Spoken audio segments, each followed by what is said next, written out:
A graça e a paz, irmãos.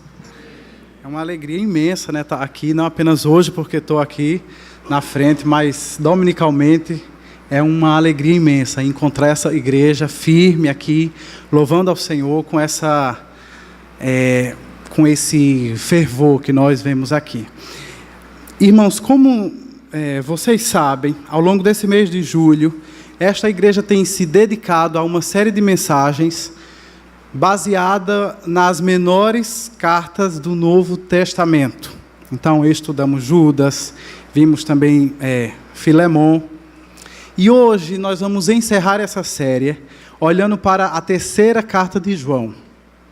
Então, o meu desafio é que nessa noite, apesar de mim, apesar da minha inabilidade, apesar da minha inexperiência, que Deus possa edificar você, que Deus possa falar com você e que você possa entender que essa carta, apesar de ser a menor carta em extensão e o menor livro em extensão dentre toda a Bíblia, a mensagem que ele contém é imensa. E que uma noite é pouco para que a gente fale sobre tudo o que esse livro traz. Ok? Antes mesmo da gente ler, eu queria perguntar para você, eu queria pedir para que você imaginasse como seria, em sua opinião, a igreja ideal. Se você já é crente há algum tempo, é bem provável que em algum momento da sua vida você já pensou: a minha igreja ideal seria assim, assim, assado. Então, o que é que para você seria a igreja dos sonhos? Para alguns amigos meus, a igreja dos sonhos seria aquela igreja da infância ou de algum momento específico da vida deles. No meu caso, eu confesso que, para mim, o modelo de igreja ideal viria das páginas da história. Para mim, a igreja dos sonhos seria a igreja da Reforma, no século XVI. Apesar de eu estar bem consciente de todos os desafios que aquela igreja enfrentava, eu, pessoalmente, queria ter vivido aquela experiência. Mas e você? Pense então você. O que seria para você a igreja ideal? Mas pense na igreja mesmo, na igreja propriamente dita. Não pense num prédio, não pense na sua liturgia, não pense no seu estilo musical, pense nas pessoas. Afinal, a igreja são as pessoas. Que tipo de gente você queria ver dentro de uma igreja? Que tipo de pessoas você queria que a sua igreja fosse formada em sua maioria? Será que você consegue imaginar isso?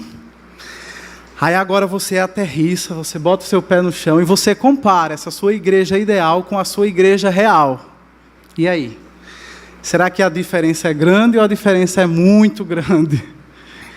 Irmãos, quando a gente lê essa terceira carta de João, é exatamente isso que a gente tem.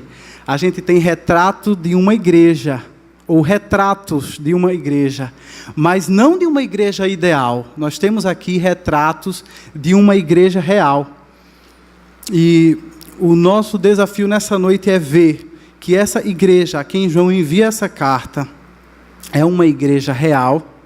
E a partir da experiência dessa igreja, nós somos estimulados, nós somos encorajados a seguir o exemplo dos seus membros piedosos. E ao mesmo tempo, João nos ensina a lidarmos com aquelas pessoas difíceis que inevitavelmente estarão dentro da igreja também. Ok? Vamos ao texto então. 3 João fica logo bem no finalzinho da Bíblia, apenas antes de Judas e Apocalipse. Como é uma carta pequena, a gente pode ler inteiramente num fôlego só.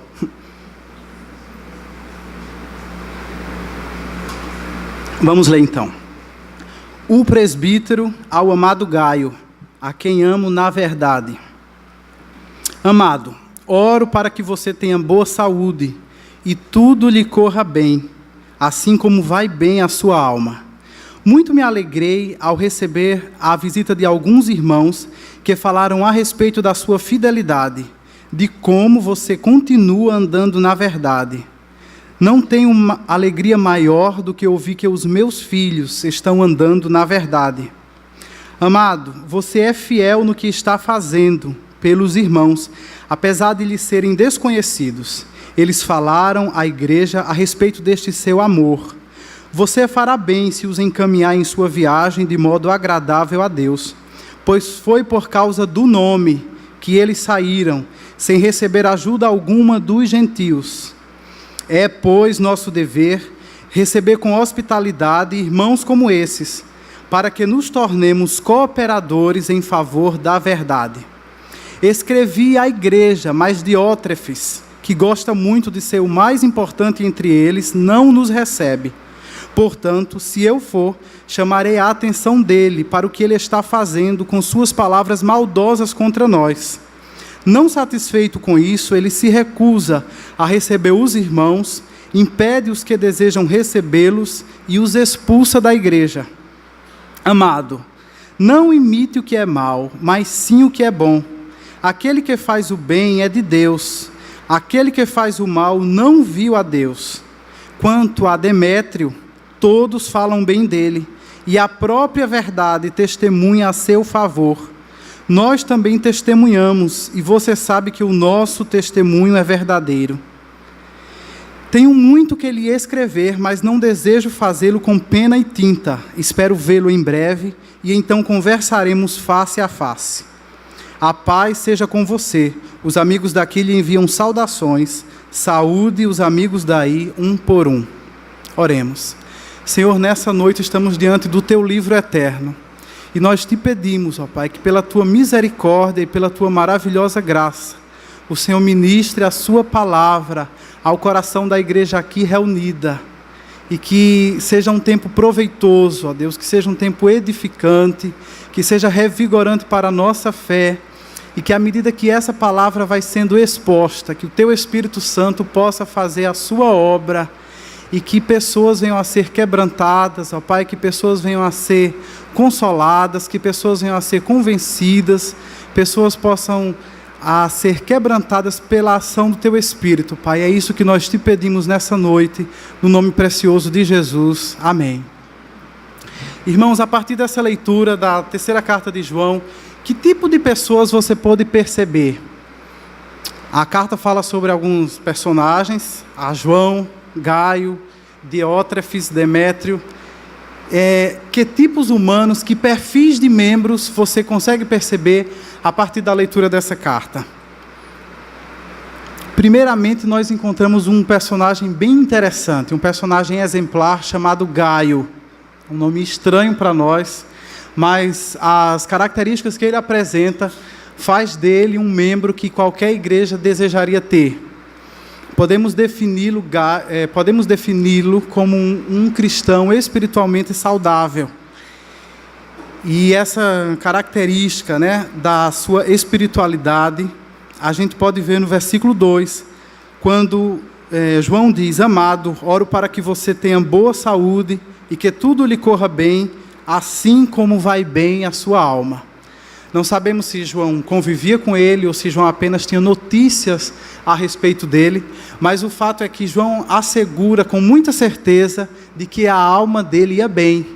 E o que João deseja, o que João ora é para que, assim como a alma dele é saudável, que a saúde dele também o seja. Então, o que será que caracteriza a vida de uma pessoa espiritualmente saudável? O texto nos dá indícios disso. Primeiramente, o texto diz que Gaio é um cristão espiritualmente saudável porque ele crê no Evangelho. Nós lemos isso no versículo 3, que diz: Muito me alegrei ao receber a visita de alguns irmãos que falaram a respeito da tua fidelidade. Talvez essa palavra fidelidade possa não nos ajudar muito a entender dele, mas quando a gente compara esse texto com algumas outras traduções da Bíblia, a gente pode entender melhor. Por exemplo, aquela Bíblia mais antiga, a atualizada, diz que esses irmãos testemunharam a respeito da verdade de Gaio. A Bíblia, na linguagem de hoje, diz também que esses irmãos testemunharam que Gaio é fiel à verdade. Então, quando a gente lê na Bíblia, na nova tradução, na nova versão internacional, a Bíblia que nós aqui comumente usamos, e lemos a palavra fidelidade, o que nós precisamos entender é que essa fidelidade trata-se de fidelidade à verdade.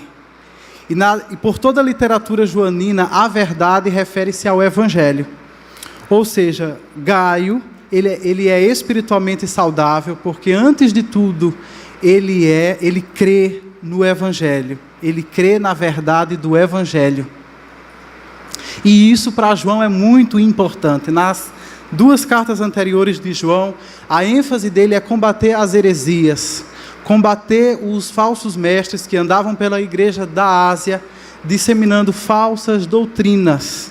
Então, para João, a verdade era algo importante. Talvez muitos do nosso tempo achem que a verdade não é tão importante assim. O que importa é que você seja sincero.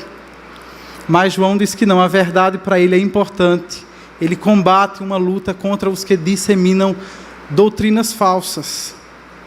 E para os que acham que o que importa é a sinceridade, é muito importante que você lembre que é possível estar sinceramente equivocado. E nesse sentido, a sinceridade não garante muita coisa. O importante é que, à semelhança de Gaio, nós sejamos fiéis à verdade do Evangelho. Uma segunda característica dele, que faz dele um cristão espiritualmente saudável, é que ele não apenas crê no Evangelho, mas que ele anda na verdade do Evangelho. Nesse mesmo versículo 3 diz, de como você continua andando na verdade. Ele não apenas crê na verdade, ele não apenas crê no Evangelho, mas ele constantemente continua andando na verdade do Evangelho. Isso aqui faz toda a diferença. Porque uma coisa é você crer intelectualmente no Evangelho. O Evangelho faz sentido, o Evangelho tem uma beleza e o Evangelho traz-nos um estímulo intelectual. Mas uma coisa é isso, você crê apenas intelectualmente, você crê no Evangelho apenas com a sua mente. Mas outra coisa é você pautar a sua vida, pautar a sua prática diária no Evangelho.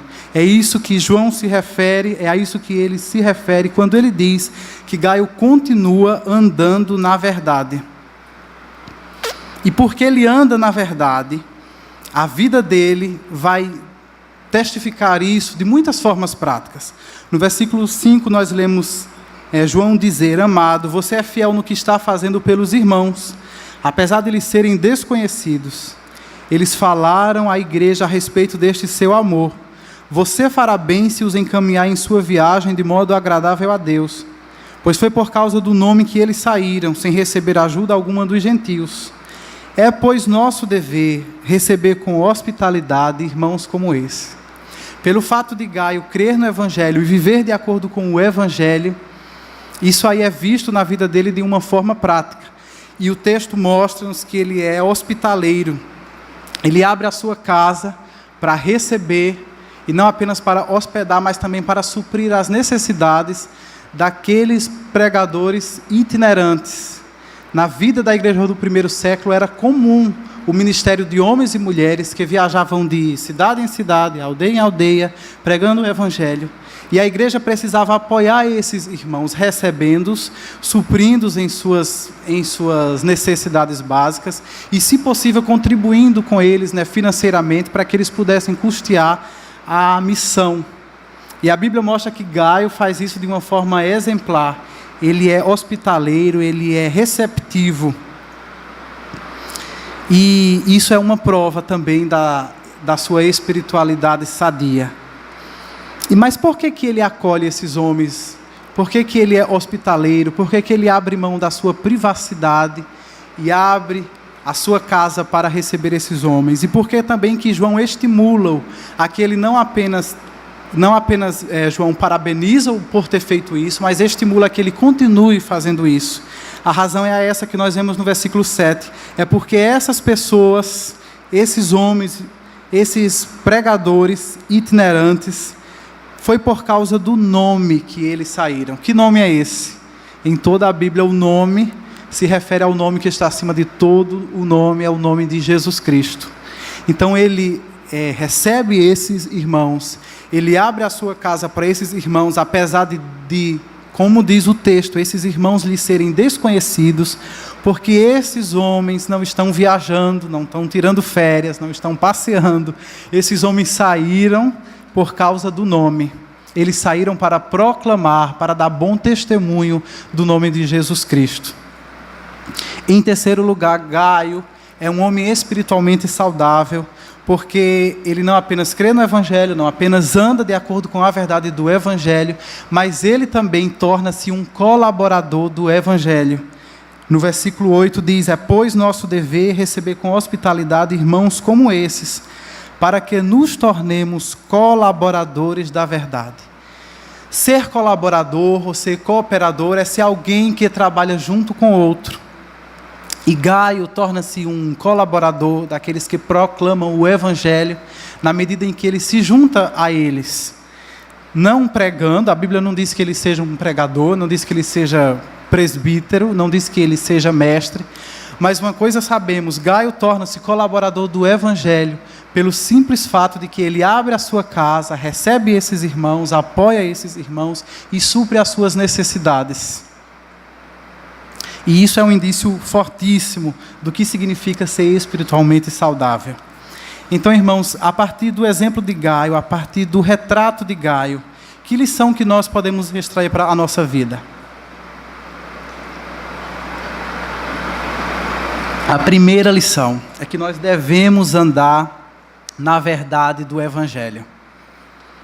Para que nós tenhamos uma espiritualidade sadia, não basta apenas crer da forma correta, crer na doutrina ortodoxa. Além de crer na doutrina do Evangelho em sua integridade, em sua pureza, mais importante do que crer é viver de acordo com essa crença. E isso é algo essencial na vida de um crente, se ele deseja viver uma vida genuinamente piedosa.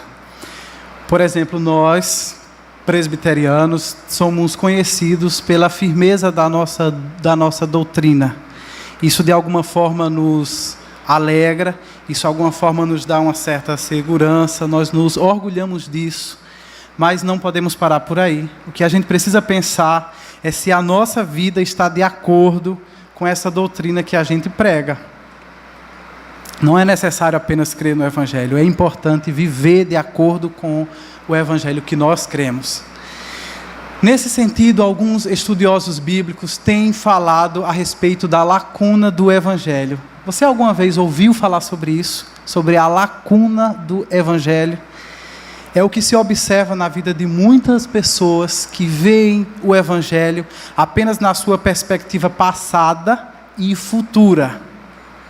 Então, as pessoas que sofrem, os crentes que sofrem da lacuna do Evangelho, eles se alegram do Evangelho em seus aspectos passados, pelo fato de Cristo haver, no passado, perdoado os seus pecados, libertado-nos da nossa vida ímpia, libertado de toda a influência demoníaca e haver realmente garantido a nossa salvação.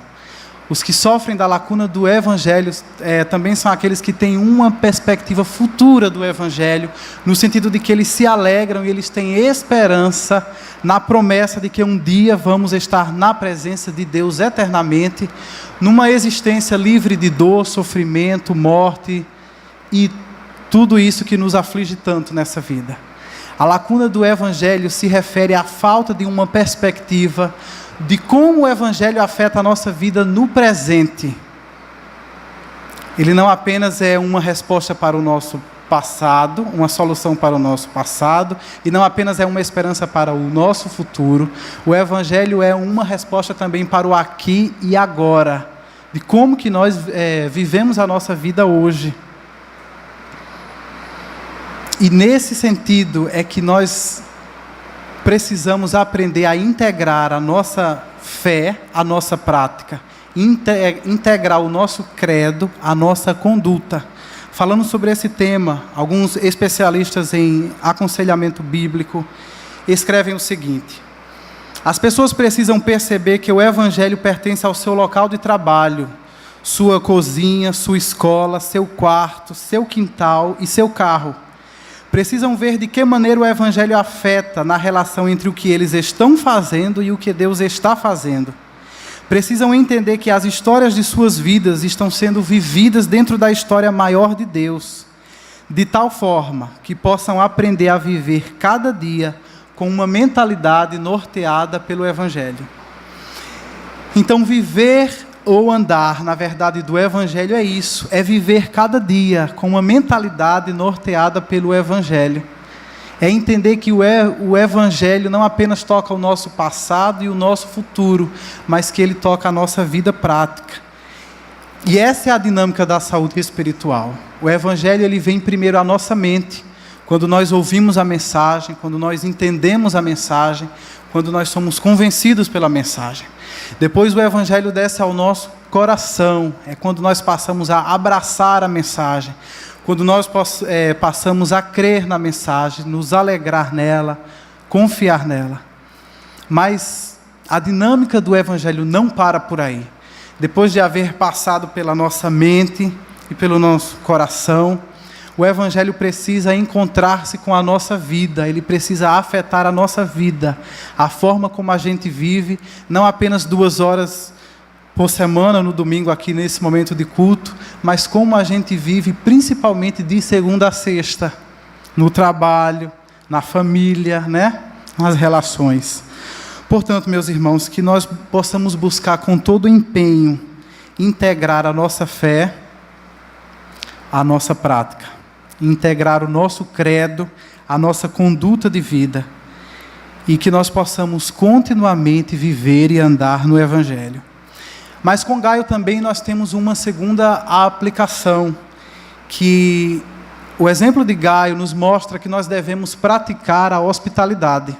Talvez esse seja um conceito antigo, mas ainda assim a hospitalidade é um mandamento bíblico e a gente não pode fugir dessa realidade. E a história de Gaio na terceira carta é um convite à prática da hospitalidade. Então, por que será que nós hoje, no século 21, deveríamos ainda praticar a hospitalidade, se hoje já não é comum pregadores itinerantes, se hoje já não é tão, vamos dizer assim, frequente que pregadores, mestres andem viajando de cidade em cidade e que se faça necessário que a igreja abra as suas portas para eles. Nós devemos praticar a hospitalidade antes de tudo porque é um mandamento bíblico. E ainda que a época seja diferente, mas o mandamento bíblico e o princípio bíblico permanece, e nós precisamos encontrar uma forma contemporânea de dar ouvidos a esse mandamento e de pô-lo em prática. Por exemplo, Paulo escreve: compartilhem o que vocês têm com os santos em suas necessidades e pratiquem a hospitalidade. O autor da carta aos Hebreus escreve: seja constante o amor fraternal, não se esqueçam da hospitalidade, pois foi praticando-a que, sem saber, alguns acolheram anjos. Por fim, também o apóstolo Pedro exorta-nos, dizendo: sejam mutuamente hospitaleiros, sem reclamação. Então, disso aí a gente vê que a hospitalidade, o conceito bíblico da hospitalidade vai além de você abrir a sua casa e hospedar alguém por alguns dias. A hospitalidade, segundo a Bíblia, é bem mais ampla e ela refere-se também à sua disposição de abrir a sua casa e abrir o seu coração para cuidar de pessoas, para atender pessoas em suas necessidades. E nesse contexto, não apenas a nossa casa, nem a nossa vida, mas nós precisamos também abrir um espaço na nossa agenda, porque a impressão que tem é que nós só temos tempo para nós mesmos. Mas o mandamento bíblico nos convida a abrirmos a nossa casa, abrirmos a nossa vida, abrirmos a nossa agenda, abrirmos a nossa rotina para olharmos para as necessidades daquelas pessoas que Deus, por sua providência, coloca à nossa volta, para que nós ministremos a ela. E talvez você nunca vá hospedar um pregador, né, viajante, mas você pode abrir a sua casa para que você se relacione com pessoas e assim você possa, de uma forma pessoal, discipulá-las, aconselhá-las, cuidar delas, demonstrar o amor de Deus. Um problema da nossa época é que nós costumamos ver as nossas casas como o castelo da nossa privacidade. Passamos o dia pela rua, trabalhando, estudando, e quando chegamos em casa a gente só quer trancar a porta e curtir, desfrutar do nosso conforto e da nossa privacidade. Mas esse mandamento vem a nos desafiar para que nós deixemos de ver a nossa casa como um castelo de privacidade e passemos a ver a nossa casa como uma agência do reino, como um lugar seguro, onde Deus pode nos usar, onde Deus pode usar a nossa família para ministrar o seu evangelho a tantos quanto ainda não conhecem. E que a graça de Deus que nós já desfrutamos na nossa casa possa encontrar a necessidade de outras pessoas nesse mesmo ambiente. Porque devemos praticar a hospitalidade, não apenas porque é um mandamento bíblico, mas porque nós também temos de Deus o grande exemplo de hospitalidade. Temos aqui Gaio dando esse exemplo, mas acima de Gaio nós temos Deus. E os irmãos lembram que, apesar de nós, por natureza, sermos inimigos de Deus, Deus, por sua grande misericórdia e através do sacrifício do seu Filho Jesus, através da morte de Cristo, Deus venceu a hostilidade que havia entre nós e Ele. E agora, por causa de Cristo, Deus nos acolhe. Por causa da obra de Cristo, Deus nos recebe. Por causa da obra de Cristo, nós somos hoje bem-vindos na presença de Deus. Nós podemos estar à vontade na presença de Deus, porque Deus nos acolheu, porque Deus nos recebeu, Deus nos recepcionou. E não apenas nos acolheu, mas Deus também nos adotou. Deus não nos hospedou por uns dias em sua presença, mas Deus nos adotou como filhos em sua família. E agora, eternamente, nós podemos estar à vontade na presença de Deus. Você pode estar à vontade hoje na presença de Deus, aqui nessa noite, e até a eternidade você pode desfrutar disso, até o dia em que você vai entrar pelas portas da eternidade e vai ouvir o Filho de Deus dizer: venham benditos do meu Pai, recebam como herança o reino que lhes foi preparado desde a criação do mundo. Vocês conseguem perceber nessa palavra de boa-vinda um tom de hospitalidade? Aliás, não apenas esse trecho, mas de muitas formas, a Bíblia retrata a eternidade em termos de hospitalidade. Lembre-se, por exemplo, de quando Jesus Cristo, dando promessas da vida eterna, em João capítulo 14, diz o quê? Ele fala: na casa do meu Pai há muitas moradas. A Bíblia, na linguagem de hoje, diz: na casa do meu Pai há muitos quartos. Ora, uma casa que tem muitos quartos é uma casa de alguém que gosta de receber, não é? Se você não gosta de receber, você vai logo para um flat, porque aí não tem perigo de ninguém baixar na sua casa. Mas Deus, Ele é hospitaleiro, irmão. Na casa do meu Pai, disse Jesus, há muitas moradas, há muitos aposentos, há muitos quartos. E não apenas isso, mas também em outras vezes a vida eterna é retratada no Novo Testamento em termos de um banquete. E banquete também, refeição também, é um ingrediente da hospitalidade. Então devemos ser hospitaleiros, porque temos de Deus esse mandamento, e devemos ser hospitaleiros, porque temos de Deus o nosso grande exemplo. Uma terceira lição que nós ainda podemos tirar, a partir do exemplo de Gaio, a partir do retrato de Gaio, é que nós devemos nos engajar no serviço cristão.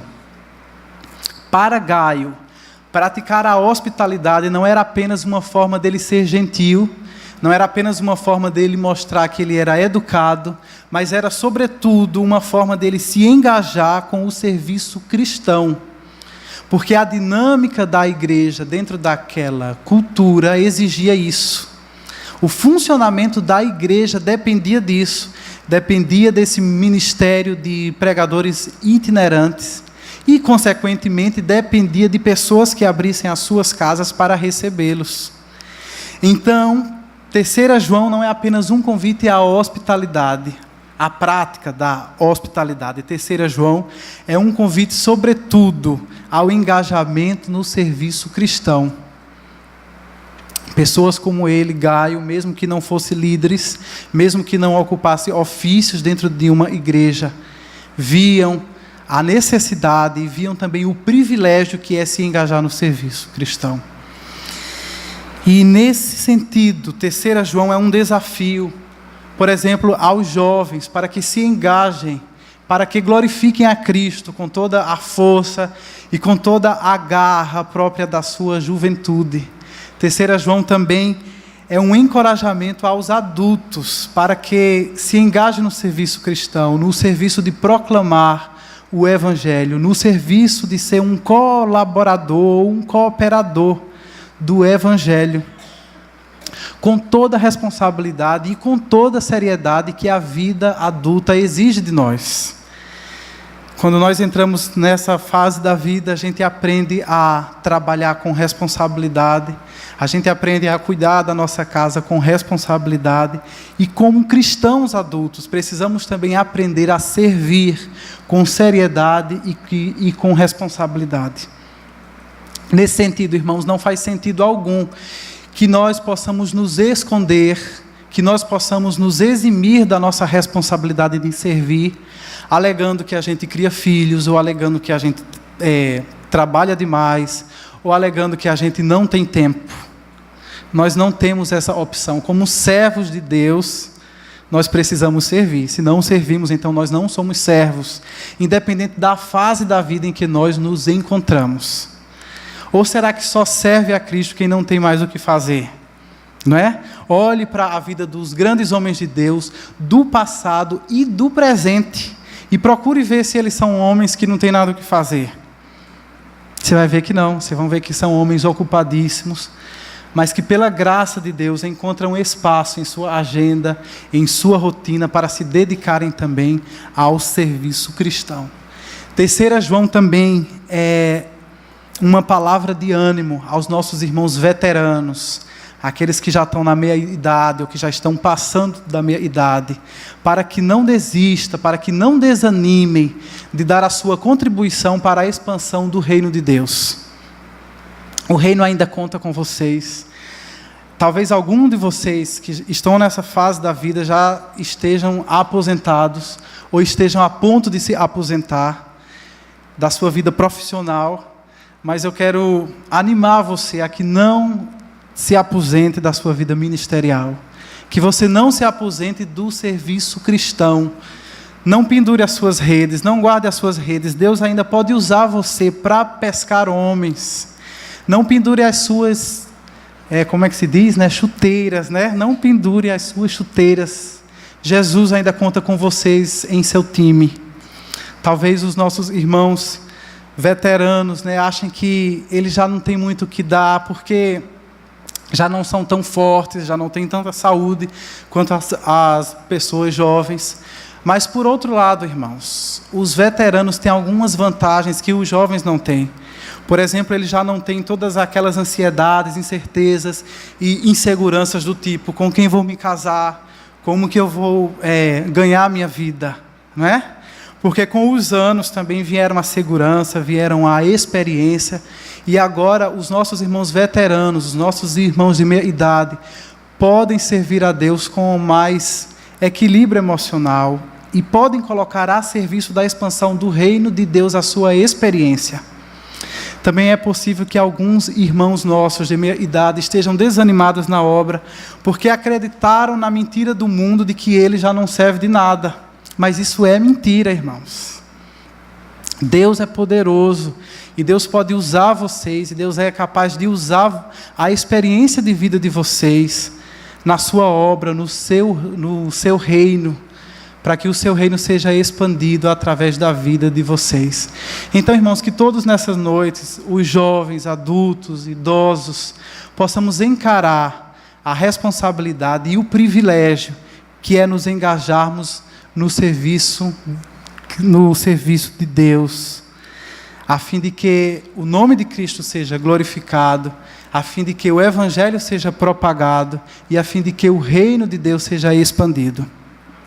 Amém, queridos? Mas a igreja não é feita apenas de pessoas extraordinárias como Gaio. A igreja também conta com algumas pessoas difíceis, e esse é o nosso segundo retrato que a gente pode ver nessa carta, que é o retrato de Diótrefes, um homem egocêntrico. Versículos 9 a 10, lemos assim: Escrevi à igreja, mas Diótrefes, que gosta muito de ser o mais importante entre eles, não nos recebe. Portanto, se eu for, chamarei a atenção dele para o que está fazendo com as suas palavras maldosas contra nós. Não satisfeito com isso, ele se recusa a receber os irmãos, impede os que desejam recebê-los e os expulsa da igreja. Olhe só que sujeito terrível. Esse é Diótrefes, um homem egocêntrico. E por que será que esse homem é tão ruim assim? Por que será que ele é tão perverso dessa forma? O versículo 9 nos dá a razão exata disso. É porque, acima de tudo, Diótrefes gosta muito de ser o mais importante. O mal que está nele, a raiz da maldade dele, não é que ele seja herege. João já estava muito acostumado a lidar com falsos mestres, hereges, né? 1 João, 2 João trata muito disso. Mas agora não é um herege que está se opondo a João. Não é um falso mestre que está resistindo a João. Nós temos agora um homem que apresenta, que é uma dificuldade, é um espinho na carne no ministério de João, simplesmente porque ele é egocêntrico, ele quer ser o mais importante dentre todos, ele quer ser o centro das atenções. Para esse homem, Diótrefes, as suas necessidades, os seus interesses, as suas preferências eram mais importantes do que os interesses da própria igreja. E porque ele tem essa atitude egocêntrica, o seu comportamento também vai ser desastroso. Qual é o comportamento dele que a gente vê isso aí? Primeiro, ele se recusa a submeter-se à autoridade apostólica de João. É óbvio, um homem egocêntrico, um homem egoísta, que quer ser o centro das atenções, não vai se submeter a ninguém, a não ser ao seu próprio ego. E o apóstolo João escreve uma carta para ele, e ele tanto recusa a carta, como ele recusa a receber-se àquelas pessoas que João havia enviado. O segundo comportamento egoísta dele é que ele exerce uma liderança autoritária. Ele abusa da sua autoridade na medida em que ele impede, ele proíbe que os irmãos da igreja recebam aquelas pessoas que o apóstolo João enviou. E além de proibir, ele chega ao cúmulo de expulsar aqueles que não acatam a sua instrução, aqueles que insistem em receber aqueles mensageiros que João havia enviado. Além disso, um terceiro comportamento danoso dele é que ele espalha comentários maldosos, ele difama o apóstolo João, ele inventa mentiras. E, inclusive, esse é um comportamento muito típico de pessoas egoístas. Pessoas egocêntricas ao máximo, na ânsia de alcançar aquilo que elas querem, elas são capazes de tudo. São capazes de qualquer coisa, nem que seja preciso quebrar o 9º mandamento, que diz que nós não devemos levantar falso testemunho. Se elas querem uma coisa e elas precisam levantar um falso testemunho para conseguir isso, elas não vão medir esforços. Então temos aqui o retrato de um homem egocêntrico que causava problemas à igreja. E como afirma o Dr. John Stott, Diótrefes não compartilha o propósito do Pai, que em todas as coisas Cristo tenha a preeminência. Ele é tão egoísta que ele coloca os seus interesses acima dos interesses de Cristo. Ele coloca as suas causas pessoais e mesquinhas acima da causa grandiosa do Evangelho de Cristo. Ele não entendeu aquilo que Cristo havia ensinado, que quem quiser tornar-se importante entre vocês deverá ser servo, e quem quiser ser o primeiro deverá ser escravo, como o filho do homem que não veio para ser servido, mas para servir. O que é que nós podemos aprender com esse homem egocêntrico? Aprendemos com Diótrefes que devemos pôr a obra do Senhor acima das nossas necessidades e acima dos nossos interesses pessoais. Se você pensar bem, a diferença entre Gaio e Diótrefes não é que Gaio hospeda irmãos e Diótrefes recusa a recebê-los. A diferença entre eles é que Gaio coloca Cristo acima de tudo e ele enfrenta qualquer desafio, ele supera qualquer obstáculo para servir a Cristo. Diótrefes não. Diótrefes ele é egocêntrico, ele se coloca acima de tudo, inclusive de Cristo. E em vez de superar problemas para servir a Cristo, em vez de superar problemas para propagar o Evangelho, ele cria problemas à propagação do Evangelho. Ele cria obstáculos à disseminação da própria palavra de Deus. Então, de repente, eu penso que alguém pode dizer, tá bom, eu não sou um Gaio, eu não tenho a vitalidade e a disposição desse homem, mas eu também não chego a ser um Diótrefes.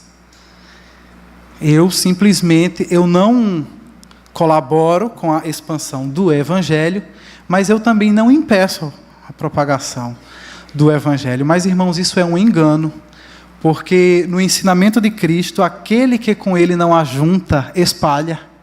Então, se você é cristão e você não está diretamente envolvido, engajado com o serviço da proclamação do Evangelho, você está prestando um desserviço à causa de Cristo. Seja porque você impõe obstáculos, ou seja simplesmente pela sua indiferença, pela sua inércia, pela sua apatia espiritual. Aquele que com Cristo não ajunta, espalha. Então, que nós não sejamos como Diótrefes, que cria problemas e obstáculos à propagação do Evangelho, mas que nós nos esforcemos para ser como um Gaio, que supera obstáculos, que vence problemas, para que o Evangelho seja disseminado. E que assim o Senhor nos ajude a buscar o seu reino em primeiro lugar. Além desses dois primeiros retratos de uma igreja, Gaio e Diótrefes, nesses mesmos 2 versículos que acabamos de ler, o de número 9 e 10, nós encontramos também um terceiro retrato da igreja. É o retrato do apóstolo João. E João aqui é retratado como um líder amoroso. João é o autor da carta, e João é esse que está sofrendo a oposição desse líder tirano, desse líder ditador que é Diótrefes. E como é que João lida com ele? Como é que João responde? Como é que João reage à oposição dele, à hostilidade dele?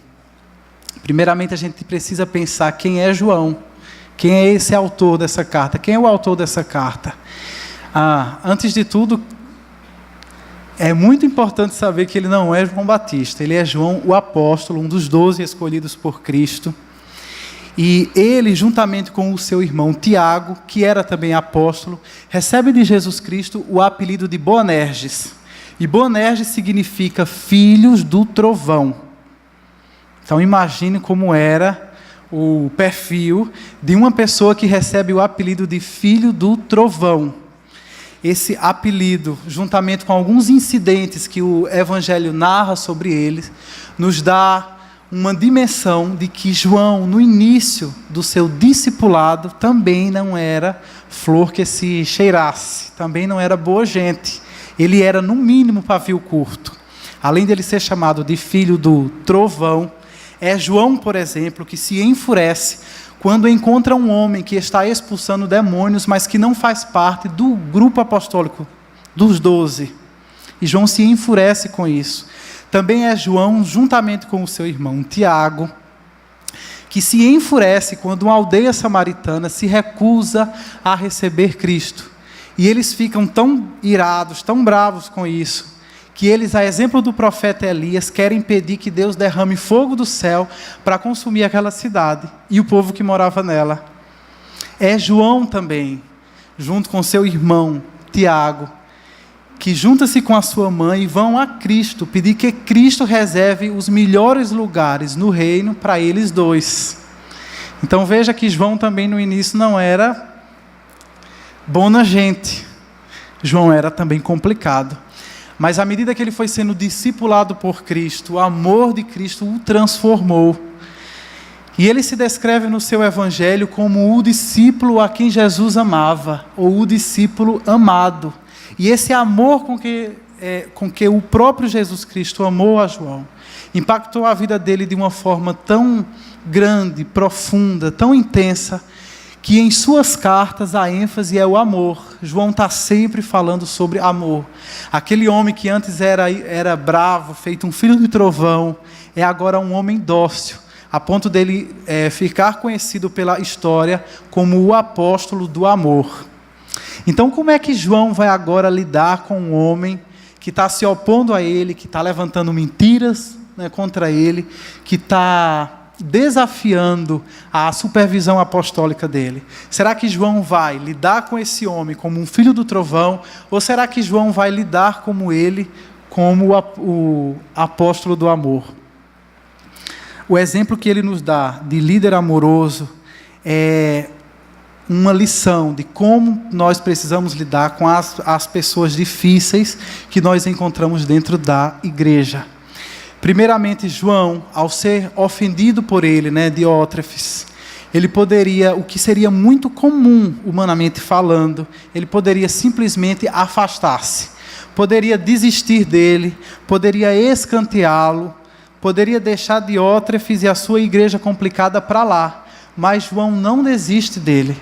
A primeira estratégia de João para lidar com ele é manter-se em contato com ele. E nesse sentido, mesmo sabendo quem Diótrefes era e como ele se comportava, João envia uma carta para ele. Na impossibilidade de estar com ele pessoalmente, João escreve-lhe uma carta. E não apenas uma carta, mas João também lhe envia representantes. Infelizmente, Diótrefes, pela sua arrogância, recusa tanto a carta, quanto recusa também os representantes de João. João amorosamente não para por aí, não desiste por aí. João recua um pouco e procura o apoio de um cristão maduro. Quem é esse cristão? Gaio. Ele entra em contato com Gaio, e o que nós vemos na comunicação dele com Gaio, em nenhum momento ele pede para que Gaio tome as dores dele e se vingue de Diótrefes. Ele não pede que Gaio vá lá resolver, que vá lá enfrentar, que vá lá confrontar Diótrefes. Ele tão somente compartilha com Gaio a dificuldade que ele está tendo. E muito provavelmente o objetivo de João é receber da parte de Gaio, é ter da parte de Gaio uma dimensão equilibrada da situação em que ele está envolvido. Porque quando nós somos ofendidos por alguma pessoa com muita facilidade, nós começamos a ver a coisa tudo muito pior do que realmente já é.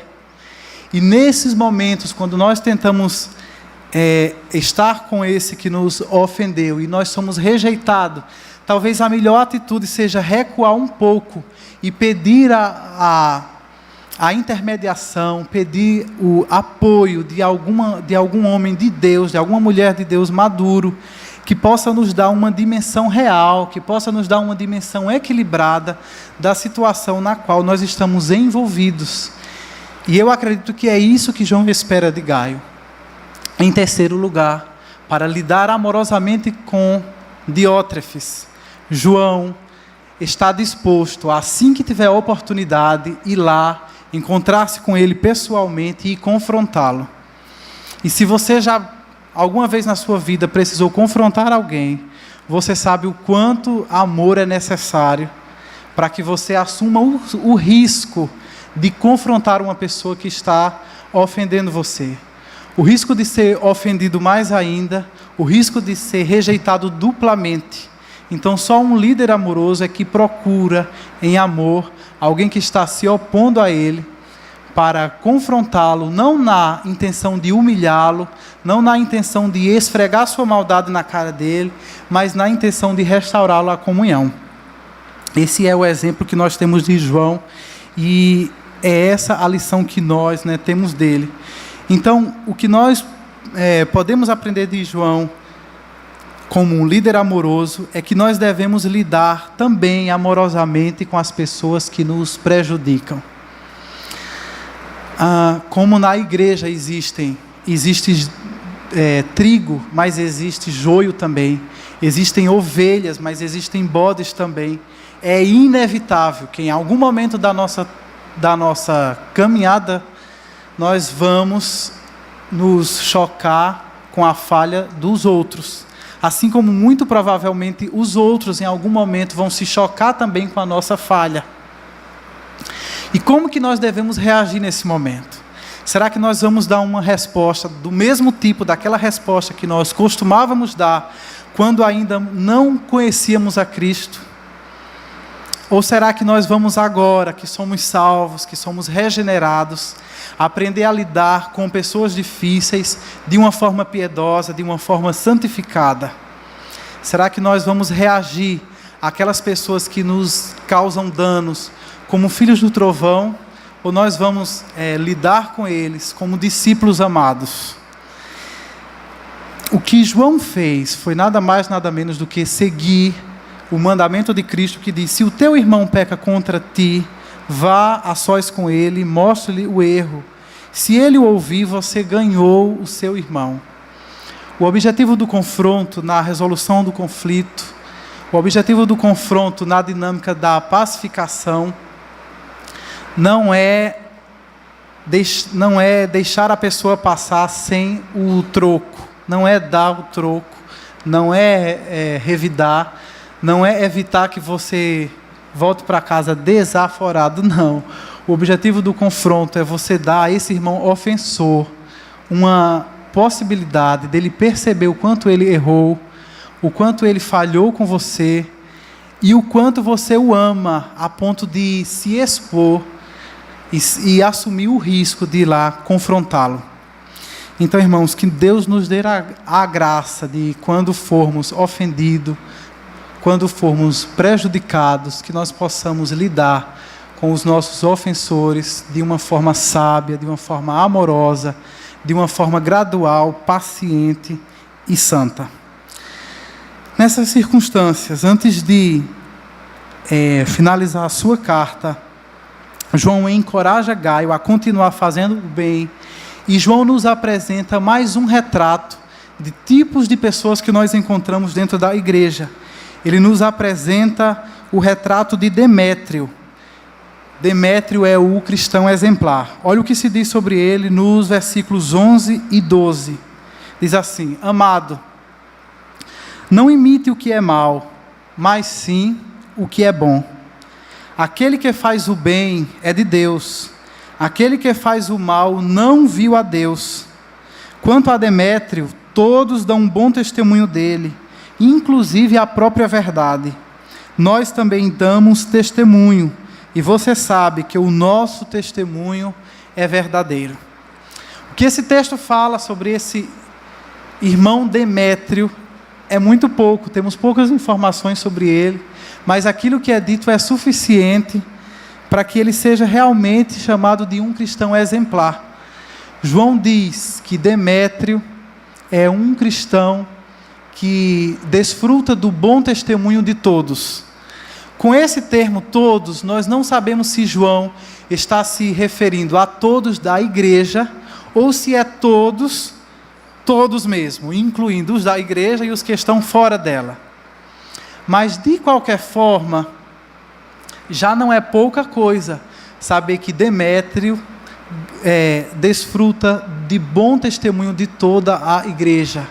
Ele não é apenas bem visto apenas pelos seus amigos pessoais, ele não é apenas bem visto, querido, por aquelas pessoas que estão no seu círculo íntimo de amizade, de relacionamentos, mas pelo menos toda uma igreja pode comprovar o bom testemunho dele. João diz mais, não apenas todos, mas também a própria verdade dá testemunho dele. Quem seria então essa verdade que dá testemunho de Demétrio? Já vimos que em toda a literatura joanina a verdade é a verdade do Evangelho. Então, possivelmente, o que João está aqui dizendo é que a vida de Demétrio está tão alinhada com o Evangelho que, em certo sentido, o Evangelho também pode ser usado para medir e para comprovar a autenticidade da fé dele. Imagine uma pessoa assim, cuja mensagem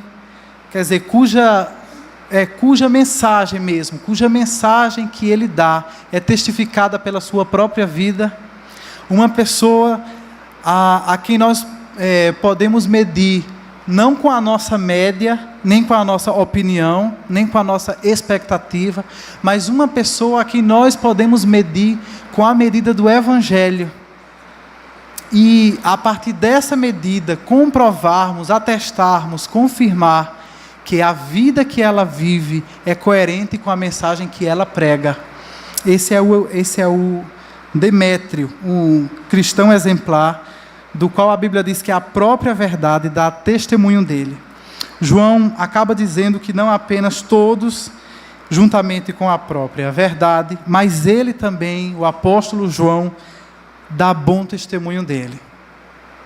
Então, não apenas todos, não apenas o Evangelho, mas a própria liderança, e nesse caso aqui nós temos a liderança apostólica, é capaz de confirmar que Demétrio vive a sua fé de uma forma genuína, de uma forma íntegra.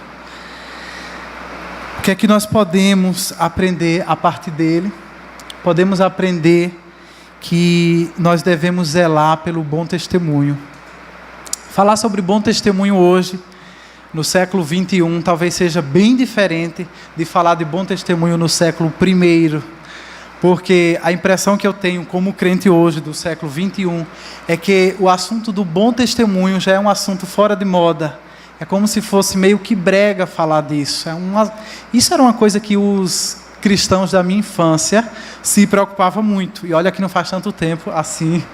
Mas, de uma certa forma, pelo menos eu percebo que as pessoas, que a nossa igreja hoje, nós somos muito menos dispostos a falar sobre esse tema, a zelar por esse tema, a buscar vivermos um bom testemunho.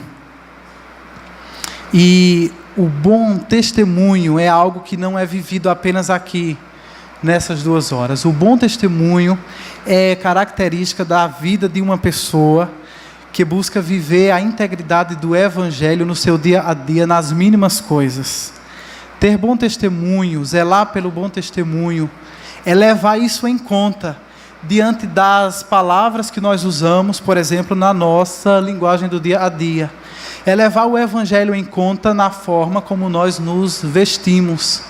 Ter bom testemunho é levar o Evangelho em conta na forma como nós lidamos com os nossos negócios, na forma como nós trabalhamos, na forma como nós nos relacionamos.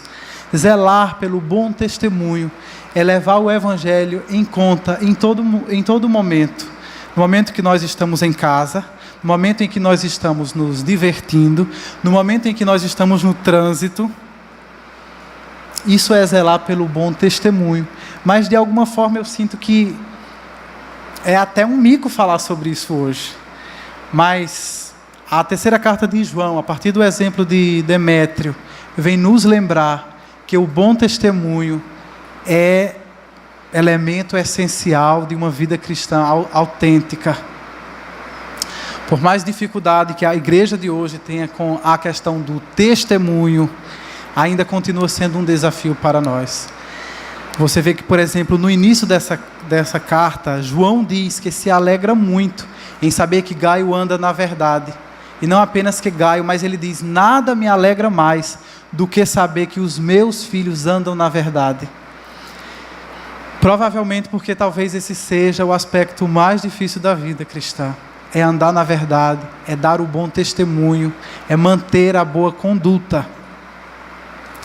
E o que nós precisamos entender é que era muito comum que as pessoas dissessem: o que importa, o que Deus realmente se importa é com o coração. Vocês já devem ter ouvido isso. Independentemente de como você viva, de como você fale, de como você se divirta, de como você se vista, o mais importante é o seu coração. E o que a Bíblia nos diz não é isso. Se você pensa dessa forma, é porque você ainda não entendeu o quanto o exterior geralmente é apenas um reflexo do interior. E é nesse sentido, por exemplo, usando o exemplo do nosso linguajar, que Jesus Cristo diz que a boca fala daquilo que o coração está cheio. Então, se a nossa boca é suja, é porque o nosso coração é sujo. E nesse sentido, a nossa mais urgente necessidade não é limpar a nossa boca, mas é limpar, antes de tudo, o nosso coração. O que a gente precisa entender é que o nosso pecado na condição de crentes não é uma questão apenas particular. Eu não posso dizer que o meu pecado não é dar conta de ninguém, porque os que estão lá fora, eles podem fazer o que quiserem, que a regra para eles é, não tem nada a ver, não tem nada demais. Mas o cristão, quando ele pisa na bola, todo mundo aponta o dedo e diz, olha ali o crente, olha o que foi que ele fez. E se o erro do cristão for grave o suficiente para sair no jornal, você já sabe que a manchete vai começar assim: evangélico mata, evangélico rouba, evangélico frauda. Você perde a sua identidade, você perde seu nome, você perde a sua profissão, e agora você é apenas o evangélico. Então, meu irmão, na luta pelo bom testemunho, lembre-se disso, que o seu testemunho não apenas diz respeito a você, o seu testemunho diz respeito à visão que o mundo tem da igreja como um todo. E que o seu mau testemunho não apenas denigre a sua imagem, mas que o seu mau testemunho prejudica também o testemunho da igreja como um todo. E nesse sentido, nós precisamos entender que, embora nós, como crentes, vivamos para Deus, mas a nossa vida deve ser vivida de uma forma tal que o mundo veja a qualidade de vida que nós temos. É nesse sentido, por exemplo, que Jesus Cristo nos diz assim: assim brilhe a luz de vocês diante dos homens, para que vejam as suas boas obras e glorifiquem ao Pai de vocês que está nos céus.